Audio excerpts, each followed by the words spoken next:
আসসালামু আলাইকুম ওয়া রাহমাতুল্লাহি ওয়া বারাকাতুহু। সম্মানিত ভাই ও বোনেরা, আশা করি সবাই সুস্থ আছেন, ভালো আছেন। দেশবাসী প্রচণ্ড মনোকষ্টের মধ্যে আছেন। গতকাল বাংলাদেশের একটি প্রশিক্ষণ বিমান F-7 BGI বিধ্বস্ত হয়ে উত্তরা মাইলস্টোন কলেজের অনেক শিক্ষার্থী এর মধ্যে শহীদ হয়ে গিয়েছেন, নিহত হয়েছেন। অনেকেই এখন হাসপাতালে কাতরাচ্ছেন। আমরা নিহতদের আত্মার মাগফিরাত কামনা করছি, তাদের শাহাদাতের মকবুলিয়তে দোয়া করছি, পাশাপাশি অসুস্থদের সুস্থতা কামনা করছি। আল্লাহ যাতে তাদের স্বাভাবিক অবস্থা ফিরিয়ে দেন। বিমানটি F-7 সিরিজের এবং এর যে ধরন সেটি BGI 2013 সালে বাংলাদেশ ডেলিভারি পেয়েছে। সাধারণত বিমানগুলো 2 সিটের প্রশিক্ষণ বিমানগুলো হয়ে থাকে।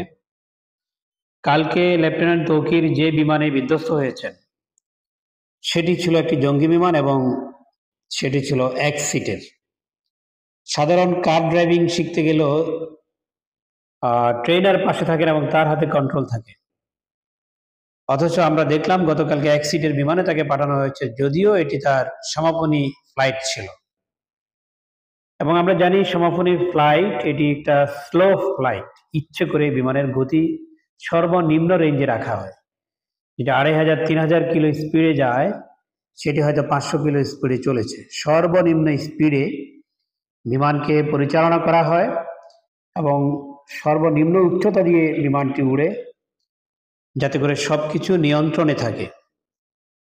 এ ধরনের একটি স্লো ফ্লাইট কখনো কোনোভাবেই পৃথিবীর কোথাও জনবসতিপূর্ণ এলাকায় হওয়ার কোনো সুযোগ নেই এবং সেটি বাংলাদেশে হওয়ার সুযোগ ছিল না। অথচ আমরা দেখছি যে আমাদের জনবসতিপূর্ণ এলাকায়, ঢাকা শহরে যেখানে রাষ্ট্রপ্রধান, সরকার প্রধান, ক্যান্টনমেন্ট, গুরুত্বপূর্ণ সব এলাকা, এখানে এই ধরনের একটা ফ্লাইট পরিচালনা করা হবে। ইচ্ছা করেও তো কেউ স্যাবোটাজ করার সুযোগ আছে, ভয়ঙ্কর রকমের প্ল্যান করার সুযোগ আছে। তাহলে এটা কেন এই ধরনের জিনিস এখানে সুযোগ দেওয়া হবে, এটা আমাদের বুঝে আসে না। 1 সিটের বিমান পাঠানো হলো। মনিটরিং কারা করছিল?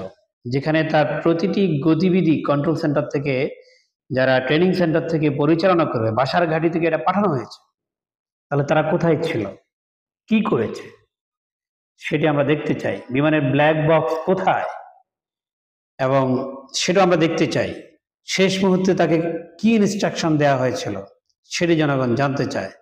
কেন বিমানের সাথে যোগাযোগ শেষ মুহূর্তে বিচ্ছিন্ন হয়ে গেল, ফ্রিকোয়েন্সি কেন ফেল করলো?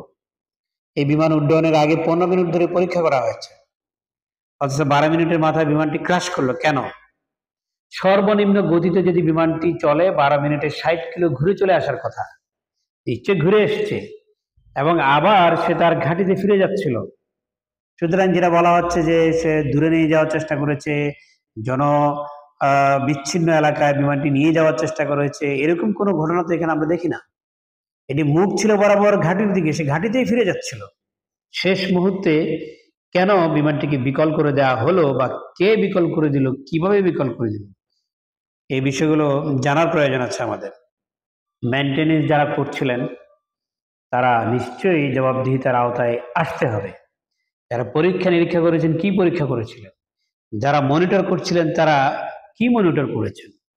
আর যারা অনুমতি দিয়েছেন এই ধরনের, আসলে বর্তমান বিদ্যমান আইন অনুযায়ী এটাকে আবার করে কিনা, এই বিষয়গুলো আমরা জানতে চাই এবং আগামী দিনে এই ধরনের কোনো ঘটনা ঘটুক এটা আমরা দেখতে চাই না।